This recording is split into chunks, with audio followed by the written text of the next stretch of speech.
আরে আকাশ, তুমি অযথা রাগ করছো। তুমি আগে চেয়ারে বসো, তারপর আমি তোমায় বলছি। আমি বললাম আমি এখানে বসতে আসিনি, যা বলার এখনই বলো, আমার উত্তর চাই। তনু বললা আচ্ছা ঠিক আছে বলছি। আকাশ, যা বলেছি সবকিছুই সত্যি, আমি তোমায় কোনো মিথ্যা বলিনি, সবকিছু আমাদের প্ল্যান ছিল। আমি বললাম তাহলে সোহান ভাই কেন আমায় বললো তোমরা এমন কোনো প্ল্যান করোনি, আর উনি তোমার সত্যিকার অন্তে বয়ফ্রেন্ড? কাহিনী কি? যদি তোমার কথা আসলে সত্যি হয় তাহলে কেন আমায় সোহান ভাই ওই রকমটা বলছে? তনু বলল আকাশ, কাহিনী কিছুই না, আর সোহান সত্যি আমার কোনো বয়ফ্রেন্ড না। এই সোহান, তুই প্লিজ ওকে সত্যিটা বলে দে, না হয় আমার উপরে ঘূর্ণিঝড় আসবে। আমি আকাশকে সত্যিটা বহু আগেই বলে দিয়েছি। সোহান বলল ও আচ্ছা এই ব্যাপার, তুই তাহলে নিজেই আকাশ সাহেবকে সব সত্যি বলে দিয়েছিস? আমিও তো বলি, উনি এই ব্যাপারে জানলো কোথা থেকে? আকাশ সাহেব শুনুন, তনু যা বলছে সবকিছুই সত্যি, আমরা প্ল্যান করে আপনার সাথে ওই রকমটা করেছি। আর একটু আগে আমি আপনাকে মিথ্যা বলেছি, কারণ আমি জানতাম না তনু আগে আপনাকে সব সত্যি বলে দিয়েছে। কারণ একটু আগে আমি সত্যিটা স্বীকার করিনি।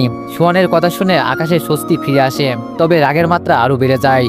কারণ আকাশের সম্পর্কের মধ্যে কোনো প্রকার ঝামেলা চায় না, সে চায় সম্পর্কে লয়াল থাকার পাশাপাশি পরিপাটিভাবে সম্পর্কটা নিজেও নিভাবে, এবং তনুর থেকেও সে একই জিনিসটা আশা করে। কিন্তু সম্পর্কের মধ্যে নতুন করে কাণ্ড ঘটায় আকাশের রাগের মাত্রা বেড়ে গেছে। চোখ বড় বড় করে তনুর দিকে রাগান্বিত দৃষ্টিতে তাকিয়ে আছে আকাশ। ওপর দিকে তনু আকাশকে তার দিকে রাগান্বিত দৃষ্টিতে তাকিয়ে থাকতে দেখে বলে ওঠে, এই তুমি এখনো কেন রেগে আসো? সোহান তো তোমাকে সমস্ত সত্যি বলেই দিয়েছে, তাও অযথা কেন রাগ করে আসো বলো তো? আমি বললাম রাগ করে আসি কেন সেটা তোর জানতে হবে না, তুই ওনাকে এখন এখান থেকে চলে যেতে বল। আমার সত্যি বেশ রাগ উঠছে, আর কিছু সময় গেলে নিজেকে কন্ট্রোল করা আমার জন্য কিন্তু কঠিন হয়ে যাবে। আকাশের হাবভাব দেখে এবং আকাশের কথা শুনে তনু নিজেও বুঝতে পারে আকাশের সত্যি প্রচণ্ডভাবে রাগ উঠে আসে। সোহানের এখন এখান থেকে চলে যাওয়াই ভালো, না হয় কখন কি হয় তার কোনো ঠিক নেই। পরিস্থিতি যে কোনো সময় ভয়ানক রূপ ধারণ করতে পারে। পরিস্থিতিকে অনুকূলে রাখার জন্য তনু সোহানকে বলে, সোহান তুই এখন এখান থেকে চলে যা, আমি কোনো সমস্যা হোক সেটা চাচ্ছি না। এমনিতেই আকাশ রেগে আছে, তার উপরে ওর কথা না শুনলে আমার উপরে যে কোনো সময় বিপদ আসতে পারে, তুই প্লিজ এখন চলে যা। সোহান বলল আচ্ছা আমি চলে যাচ্ছি। সোহান চলে যায়। আকাশের ভিতরে এখনো রাগ কাজ করছে। সোহান চলে গেছে কিন্তু আকাশ নিজের রাগ এখনো কমাতে পারেনি, সে আগের নাই রাগ রয়ে গেছে আকাশের মধ্যে। সোহান চলে যাওয়ার পরও তনু আকাশকে রেগে থাকতে দেখে চেয়ার থেকে উঠে এসে আকাশের গালে হাত রেখে বলে, সোহান চলে গেছে, এবার তো রাগটা কমাও, আর কত রাগ করে থাকবে? আকাশ কোনো উত্তর দেয় না। তনু আকাশকে স্বাভাবিক করার চেষ্টা করাতে উল্টো আরও বিস্ফোরণ ঘটে আকাশের ভিতরে। আকাশের ইচ্ছা করছে তনুকে কঠিন একটা শিক্ষা দিতে, কিন্তু সেটা করা উচিত হবে কিনা আকাশ ভাবছে। তখনই আকাশের মনে হয় নিজের মনকে কিছু সময় প্রাধান্য দেওয়া উচিত, না হয় সবসময় মনকে দমিয়ে রাখার চেষ্টা করলে মনের সাথে নিজের একটা দ্বন্দ্ব শুরু হবে। আকাশ নিজের মনকে প্রশ্রয় দিয়ে সোজা তনুর গলা চেপে ধরে তনুকে পেঁচিয়ে নিয়ে গিয়ে দেয়ালের সাথে ঠেসে ধরে বলে, মোবাইল ফোন ছুঁড়ে মেরে কপাল ফাটিয়েছিস কিন্তু আমি কিছু বলিনি, গরম চা ছুঁড়ে মেরে পেটে ফুসকা ফেলেছিস কিন্তু আমি কিছু বলিনি, অফিসের সকল কর্মচারীর সামনে সামান্য একটা ভুলের কারণে আমার যেভাবে ইচ্ছা হয়েছে লজ্জিত করেছিস কিন্তু আমি তাও কিছু বলিনি। তবে আগামীতে যদি তোকে আমি সোহানের সাথে বিনা প্রয়োজনে মিশতে দেখি তাহলে তখন কিন্তু আর চুপ থাকতে পারবো না। আজকের পর সোহানের সাথে তোর সমস্ত বন্ধুপিরিত বন্ধ। অযথা কোনো কারণে না ফোনে কথাবার্তা বলবি না সামনাসামনি, এক কথায় ওর সাথে কোনো কারণ ছাড়া কথাবার্তা বলবি না, মনে থাকবে আমার কথা? তনু কি উত্তর দিবে ভেবে পাচ্ছে না। আকাশ সবকিছু ফেলে সোহানের পিছনে কেন পড়েছে সেটা তনু বুঝে উঠতে পারছে না। চুপ করে আকাশের দিকে তাকিয়ে আছে তনু। কথার উত্তর না পেয়ে আকাশ তনুকে প্রশ্ন করে, কি হয়েছে, কথার উত্তর দিচ্ছিস না কেন? আমার কথা কি তোর কানে যায়নি? তনু বলল হ্যাঁ গিয়েছে। আমি বললাম তাহলে উত্তর না দিয়ে চুপ করে আছিস কেন, উত্তর দে। তনু বলল আচ্ছা ঠিক আছে, আমি আর সোহানের সাথে কোনো কারণ ছাড়া কথাবার্তা বলবো না। আমি বললাম মনে থাকে যেন। তনু বলল থাকবে।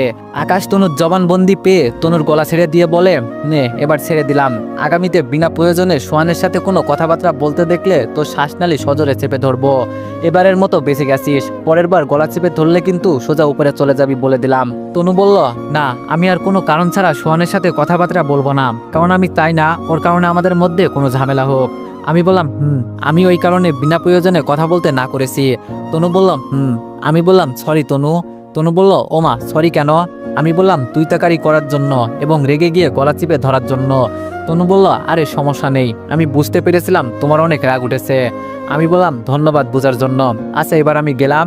তনু বলল, না এখন আর যেতে হবে না, আর অল্প কিছু সময় বাকি আছে লাঞ্চ টাইমের, একেবারে লাঞ্চ করে তারপর যেও। আমি বললাম, আচ্ছা ঠিক আছে, লাঞ্চ করে যাব, তবে এখন গিয়ে খাবার নিয়ে আসি। তনু বলল, আজব, তুমি খাবার আনবে কেন? আমি বললাম, ওমা কেন, কি হয়েছে? আমি তোমার অ্যাসিস্ট্যান্ট, আমি খাবার আনলে সমস্যা কোথায়? তনু বলল, অনেক সমস্যা আছে, তুমি অ্যাসিস্ট্যান্ট সেটা ঠিক আছে, তবে তুমি আমার হাজব্যান্ডও, আগে নয় সেটা বুঝিনি, তাই তোমাকে ফরমাইশ করেছি এটা ওটা করতে, তবে বর্তমানে বোঝার পর একই ভুল আবার করব সেটা তো হতে পারে না। আমি নিজে বসে থেকে তোমাকে খাবার আনতে পাঠাবো সেটা তুমি ভাবলে কি করে? তুমি বসো, আমি ক্যান্টিনে ফোন দিলেই তারা খাবার পাঠিয়ে দিবে, তোমার অযথা কষ্ট করতে যেতে হবে না। আমি বললাম, আচ্ছা। তনু ক্যান্টিনে ফোন দিয়ে দুটো খাবার পার্সেল করতে বলে। তনুর কথা মতো কিছু সময় পর ক্যান্টিন থেকে একটা ছেলে 2টা খাবারের পার্সেল তনুর কেবিনে নিয়ে যায়। হাত দিয়ে আকাশ আর তনু খেতে আরম্ভ করে। খাওয়ার এক পর্যায়ে তনু মহব্বত করে এক লোকমা খাবার নিজের হাতে আকাশকে খাইয়ে দেয়। আকাশও তনুর দেখা দেখি একই কাজ করে, এক লোকমা খাবার নিয়ে সেও তনুকে খাইয়ে দেয়। দুজন দুজনকে মহব্বত দেখানোতে ব্যস্ত, কিন্তু তাদের কোনো আইডিয়াই নেই তাদের সামনে যে একটা বাধা আসতে চলেছে।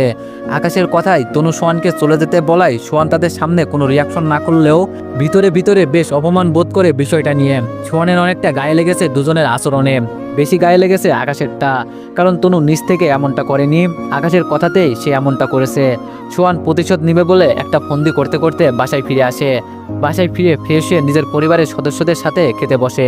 মাঝামাঝি অবস্থায় সোহানের মা রোকেয়া বেগম সোহানকে বিয়ের বিষয় নিয়ে জিজ্ঞেস করে সে বিয়ের বিষয় নিয়ে কিছু ভেবেছে কিনা। সোহান নিজের মাকে জানায় সে বিয়েতে রাজি, এবং সেই সঙ্গে ফোন থেকে তনুর ছবি বের করে নিজের মাকে দেখিয়ে বলে তনুকে সে বিয়ে করতে চায়। সোহানের মা রোকেয়া বেগম ছেলের কথায় বেশ খুশি হয়, তবে সোহানের দেখানো ছবি দেখে রোকেয়া বেগম নিজের ছেলেকে প্রশ্ন করে, এটা তো তোর বান্ধবী তনু, তুই তাকে কেন বিয়ে করতে চাইছিস? সোহান বলে, হ্যাঁ মা, সে আমার বান্ধবী তনু, আর কেন আমি তাকে বিয়ে করতে চাইছি সেটা অজানাই থাক। সোহানের মা বলল, আচ্ছা ঠিক আছে, সেটা না হয় অজানাই থাকলো, কিন্তু সে কি তোকে বিয়ে করবে? সোহান বলল, সঠিক বলতে পারছি না, তবে তুমি ওর মায়ের সাথে কথা বলো। সোহানের মা বলল, ঠিক আছে, আমি আগামী কালকেই তনুর মায়ের সাথে কথা বলবো ওর বাসায় গিয়ে, দেখি কতদূর কি হয়, এবার তুই খেয়ে নে। সোহান বলল, আচ্ছা। সোহানের মা রোকেয়া বেগম পরের দিন তনুর বাসায় যায় বিয়ের বিষয় নিয়ে কথাবার্তা বলতে। তনু বাসায় নেই, সেই সকালে উঠে নাস্তা করে অফিসে চলে গিয়েছে। তনুর মা বাসায় একা, আর একজন কাজের মহিলা আছে তনুর মায়ের রান্নাবান্নার কাজে সাহায্য করার জন্য। রোকেয়া বেগম তনুর বাসায় যাওয়ায় তনুর মা কাজের মেয়েকে রান্না সামলাতে বলে রোকেয়া বেগমের সাথে কথা বলার জন্য গেস্ট রুমে আসে। রোকেয়া বেগমকে তনুর মা আগে থেকেই চেনে তনুর মাধ্যমে। দুজনে একসাথে বসে প্রথমে কুশল বিনিময় করে, পরবর্তীতে রোকেয়া বেগম তনুর মাকে বলে, আপা, আসলে আমি আপনার কাছে একটা আবদার নিয়ে এসেছি। তনুর মা বলল, হ্যাঁ আপা, বলেন কি আবদার? সোহানের মা বলল, আপা, আমার ছেলে সোহানকে বিয়ের জন্য বউ আগ থেকেই বলে আসছি, কিন্তু সে রাজি না, তবে শেষমেশ গতকাল সে রাজি হয়েছে, কিন্তু সে তনুকে বিয়ে করতে চায়। তনুর মা বলল, যাক, শেষমেশ রাজি হয়েছে, এতে শুক্রিয়া, তবে সোহান আর তনু তো ভালো বন্ধু, কিন্তু সোহান হুট করে তনুকে কেন বিয়ে করতে চাইছে? সোহানের মা বলল, আপা, সেটা আমি নিজেও জানি না। সোহান গতকাল বিয়ের জন্য রাজি হওয়ার পর তনুর ছবি দেখিয়ে বলল তাকে বিয়ে করবে, তাই আপনার কাছে আবদার নিয়ে এসেছি। আপা, আপনি যদি আপনার মেয়েটাকে আমার ছেলের সাথে বিয়ে দিতেন তাহলে অনেক বেশি খুশি হতাম। তনুর মা বলল, সোহান কেন তনুকে বিয়ে করতে চাইছে সেটা সে ভালো জানে, তবে আমার এতে কোনো মাথা ব্যথা নেই, কারণ মেয়ের হাত চাইতে যে কেউ বাসায় আসতে পারে, কিন্তু আপা, আপনার কথা রাখা আমার পক্ষে সম্ভব না। সোহানের মা বলল, কেন সম্ভব নয় আপা? কেন, আমার ছেলে কি তনুর যোগ্য না, বা আমার ছেলেকে কি আপনার মেয়ের জামাই হিসাবে পছন্দ হয় নাই? তনুর মা বলল, না আপা, আসলে এমনটা নয়। সোহানের মা বলল, তাহলে সমস্যা কোথায় আপা? তনুর মা বলল, আসলে তনুর তো বিয়ে হয়ে গেছে। সোহানের মা বলল, কি, তনুর বিয়ে হয়ে গেছে মানে? কই, আমরা তো কিছুই শুনলাম না, কখন বিয়ে হলো তনুর, আর কিভাবে হলো? তনুর মা বলল, আপনি শোনেননি, সেটা তো বউ পরে আসছে, বিয়ের বিষয় নিয়ে তো আমি নিজেও আগে জানতাম না।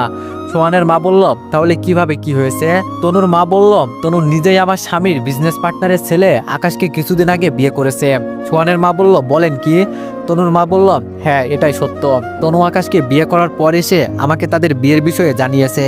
দুঃখিত আপা, আপনার আবদারটা রাখা আমার পক্ষে সম্ভব হলো না। সোহানের মা বলল, আরে আপা, দুঃখিত হওয়ার কিছুই নেই, আপনার মেয়ে যেহেতু বিয়ে করে নিয়েছে, তাহলে এতে আপনি আমার আবদার রাখবেন কি করে? তনুর মা বলল, সোহানের মা বলল, আচ্ছা আপা, তাহলে আর কি করার, আমি তাহলে এবার চলি। তনুর মা বলল, আরে কোথায় যাচ্ছেন, চা খেয়ে যান। সোহানের মা বলল, আপা আজকে নয়, অন্য একদিন খাবো, আমি বাসায় কাজ ফেলে তাড়াহুড়ো করে এসেছি। তনুর মা বলল, আচ্ছা ঠিক আছে তাহলে। রোকেয়া বেগম তনুর বাসা থেকে ফিরে এসে সোহানকে ফোন করে সমস্ত কিছু জানায়। সোহানও বাসায় নেই, নিজের বাবার অফিসের দেখাশোনা করেছে। রোকেয়া বেগমের মুখে সমস্ত কিছু শুনে সোহানের মাথা খারাপ হয়ে যায়। কারণ প্রথমত তনুর মা না করে দিয়েছে, দ্বিতীয়ত তনু যে আকাশকে বিয়ে করেছে সেই বিষয় সোহান কিছুই জানে না। রাগে পিত্তি ফেটে যাচ্ছে সোহানের। প্রতিশোধ নেওয়ার তাড়নাটা আরো বেড়ে গিয়েছে সোহানের, কিন্তু প্রতিশোধ নেওয়ার মতো সমস্ত রাস্তায় বন্ধ। নিজেকে কন্ট্রোল করতে না পেরে অফিসে বসেই সিগারেট জ্বালিয়ে দিয়ে টানতে থাকে সোহান। অপরদিকে তনু একটা ফাইল নিয়ে আটকে গেছে। পরিপূর্ণ এক্সপিরিয়েন্স থাকা সত্ত্বেও তনুর দক্ষতা আজকে কাজে দিচ্ছে না, গুলিয়ে যাচ্ছে সবকিছু। কাজ করতে গিয়ে একের পর এক গন্ডগোল করছে ফাইলটার মধ্যে। খুব দরকারি ফাইল, কিভাবে ফাইলটা কমপ্লিট করবে তনুর মাথায় কাজ করছে না। এমতো অবস্থায় আকাশের কথা মাথায় আসে তনুর। সাহায্যের জন্য কেবিন থেকে বেরিয়ে আকাশের কাছে গিয়ে বলে, আকাশ একটা সমস্যায় পড়েছি। আমি বললাম, কি সমস্যা তনু? তনু বলল, খুব দরকারি একটা ফাইল নিয়ে বসেছিলাম, কিন্তু সেটা কেন জানি আমার দ্বারা কমপ্লিট হচ্ছে না। যতই চেষ্টা করছি ততই আরো ঝামেলা পাকছে। তুমি কি একটু পারবে ফাইলটা ঠিকঠাকভাবে কমপ্লিট করতে? আমি বললাম, পারবো, আর না পারার কি আছে। আমার হয়তো বর্তমানে অফিস আদালত নেই, কিন্তু কাজ আমি ভুলিনি, হাত ঠিক আগের মতোই আছে। তবে একটা কথা, তোমার অফিসে তো দক্ষ অনেক কর্মচারী আছে, তুমি চাইলেই তো তাদেরকে দিয়েও করাতে পারো। তনু বলল, হ্যাঁ অফিসে দক্ষ অনেক কর্মচারী ঠিকই আছে, তবে সবাইকে দিয়ে সব কাজ করানো যায় না। তাই নিজেই বসেছিলাম ফাইলটা নিয়ে, কিন্তু সম্পূর্ণ করতে না পারাই তোমার কাছে এসেছি। আমি বললাম, আচ্ছা ঠিক আছে, আমাকে এনে দাও, আমি ফাইলটা কমপ্লিট করে দিচ্ছি। তনু বলল, এখানে নয়, তুমি নিজেই আমার কেবিনে চলো, কেবিনে গিয়ে বসে বসে শান্ত মাথায় কাজ করবে। আমি বললাম, আচ্ছা। আকাশ তনুর কেবিনে গিয়ে ফাইলটা নিয়ে কাজ করতে শুরু করে। ফাইলটা হচ্ছে অফিসের এ যাবৎকালে যেই কয়টা ডিল হয়েছে বা যেই কয়টা প্রজেক্ট নিয়ে কাজ করেছে সেই সবের হিস্ট্রি নিয়ে। আকাশ ফাইলটাতে হাত দেওয়া মাত্রই বুঝে ফেলে তনু কেন অন্য কোনো কর্মচারী দিয়ে এই কাজটা করায়নি। আসলে তনু অন্য কাউকে দিয়ে এই কাজটা করালে তার অফিসের অনেক তথ্য সম্পর্কে জেনে যাবে, তাই তনু কাজটা আকাশকে করতে দিয়েছে। তনু হয়তো আকাশকে অনেক বেশি বিশ্বাস করে। আকাশ কাজ করতে শুরু করে। তনু নিজের চেয়ার রেখে আকাশের পাশে চেয়ারে চুপ করে বসে আকাশের কাজ দেখতে থাকে। কিছুক্ষণ পর আকাশের পাশে গিয়ে তনু আকাশকে বলে, আকাশ তুমি কাজ করো, আমি একটু কেবিন থেকে হেঁটে উঠে আসি, আর সঙ্গে দেখেও আসি কে কিভাবে কাজ করছে। আমি বললাম, আচ্ছা। তনু বলল, আর হ্যাঁ, ফাইলটা দুপুরের আগে কমপ্লিট করে ফেলো, কারণ আজ দুপুরে দুইজন মিলে বাইরে খাবার খাবো এবং সেই সঙ্গে দুইজন মিলে কিছু সময় ঘোরাঘুরি করব। অনেক কয়দিন হয়ে গেছে দুইজন পার্সোনাল সময় কাটাই না। আমি বললাম, আচ্ছা ঠিক আছে। তনু আকাশকে কাজ করতে দিয়ে কেবিনের বাইরে চলে যায়, আর আকাশ খুশি মনে কাজ করতে থাকে। তনু কেবিনের বাইরে গিয়ে অফিসের ভিতরেই হাঁটাহাঁটি করার পাশাপাশি কর্মচারী কিভাবে কি কাজ করছে সেটা দেখছে। কিছু সময় পর তনুর কাছে সোহানের ফোন আসে, কিন্তু তনু ফোন রিসিভ করে না। সোহান তনুকে লাগাতার ফোন দিতেই থাকে। তনু এক পর্যায়ে গিয়ে অফিসের এক সাইডে গিয়ে সোহানের ফোন রিসিভ করে। সোহান তো রেগে মেগে আগুন।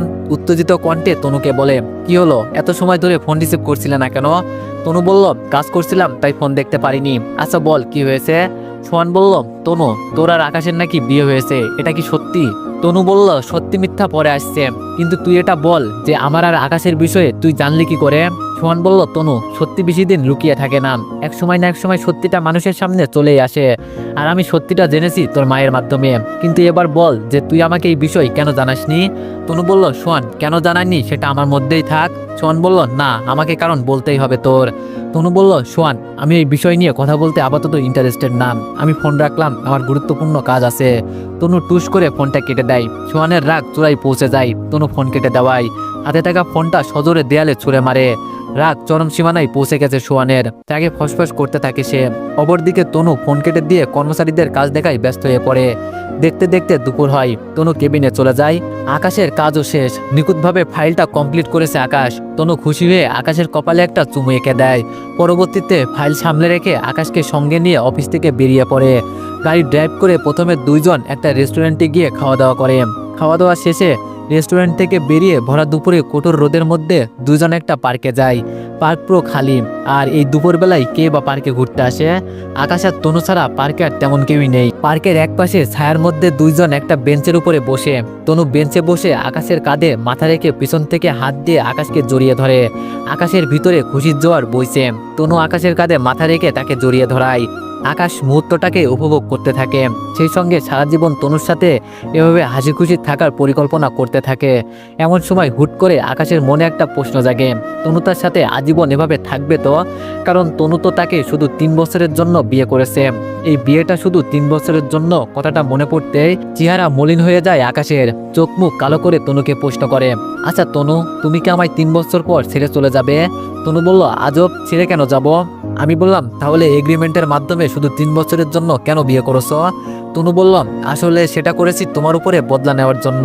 আর আমি ভেবেছিলাম তুমি আমায় ভালোবাসো না, তাই তোমায় আটকে রেখে প্রতিশোধ নিয়ে ছেড়ে দিব ভেবেছিলাম। কিন্তু পরবর্তীতে দেখি তুমিও আমায় ভালোবাসো, তাই ঠিক করে নিয়েছি তোমার সাথে আজীবন থাকবো।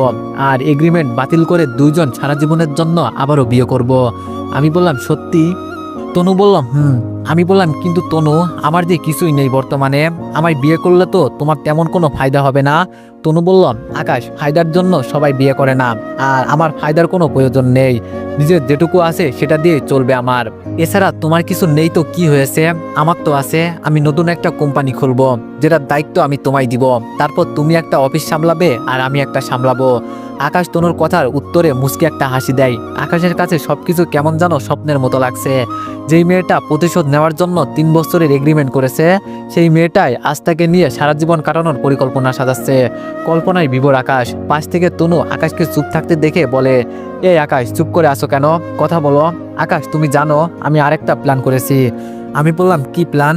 তনু বলল, আমাদের যখন আবার বিয়ে হবে তখন তোমার মা আর তোমার ছোট বোনকে আমাদের উপরের ফ্ল্যাটটা দিয়ে দিব।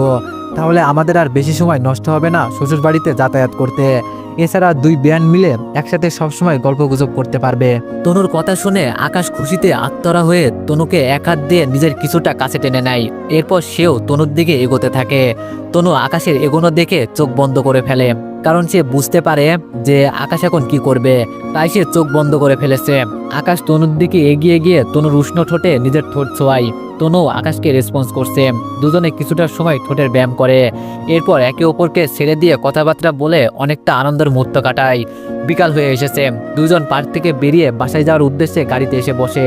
তনু গাড়ি ড্রাইভ করে আকাশকে বাড়ি অবধি পৌঁছে দিয়ে নিচ থেকে আকাশের সঙ্গে গিয়ে আকাশের মা রহিমা বেগমের সাথে দেখা করে। এরপর দেখা সাক্ষাৎ শেষ করে নিজের বাড়িতে ফিরে আসে। বাড়িতে আসার পর তনুর মা তনুকে সোহানের মায়ের বিষয়ে বলে। তনু বেশ অবাক হয়। সোহানের মা সোহানের জন্য বিয়ের কথা বলতে এসেছিল এই কথা শুনে। তবে তনু অবাক হলেও বিষয়টা নিয়ে বেশি একটা মাথা ঘামায় না, নিজের মতো স্বাভাবিক থাকে। দিন কাটতে থাকে। যত দিন কাটছে ততই তনু আর আকাশের সম্পর্ক মজবুত হচ্ছে। একে অপরকে রেখে অল্প সময়ের জন্য তারা থাকতে পারে না। অফিসে থাকলে আকাশের সারাটা সময় তনুর কেবিনেই কাটে, আর বাড়িতে গেলে সর্বক্ষণ ফোনে লেগেই থাকে একে অপরের সাথে। এছাড়া তনু প্রায় সময় আকাশের সঙ্গে করে নিজের বাড়িতে নিয়ে যায়। তনুও প্রায় সময় আকাশের বাড়িতে আসে। 2 পরিবারই অনেক খুশি আকাশ আর তনুর সম্পর্কে। কিন্তু কথাই আছে না, সুখ বেশিক্ষণ মানুষের কপালে দীর্ঘস্থায়ী হয় না। একদিন অফিস টাইম শেষ করে তনু গাড়িতে করে আকাশকে বাড়িতে পৌঁছে দেওয়ার সময় সোহান অনেক কয়জন ভাড়াটে ছেলেপিলে নিয়ে তনু আর আকাশের পথ আটকায়। এরপর শুধু আকাশকে গাড়ি থেকে টেনে নামিয়ে সকলে মিলে মারার জন্য ঘিরে ধরে। তনু জলদি করে গাড়ি থেকে নেমে আকাশকে বাঁচানোর জন্য যায়, কিন্তু সোহান তনুকে আটকে দেয় আর নিজের ভাড়া করা ছেলেগুলোকে বলে, আমি একে দেখছি, তোরা ওর ব্যবস্থা কর। সোহান ভাড়া করা ছেলেগুলোকে আকাশের ব্যবস্থা করতে বলে, আকাশকে মারতে বলে। ছেলেগুলো সোহানের কথা মতো আকাশকে মারা আরম্ভ করে।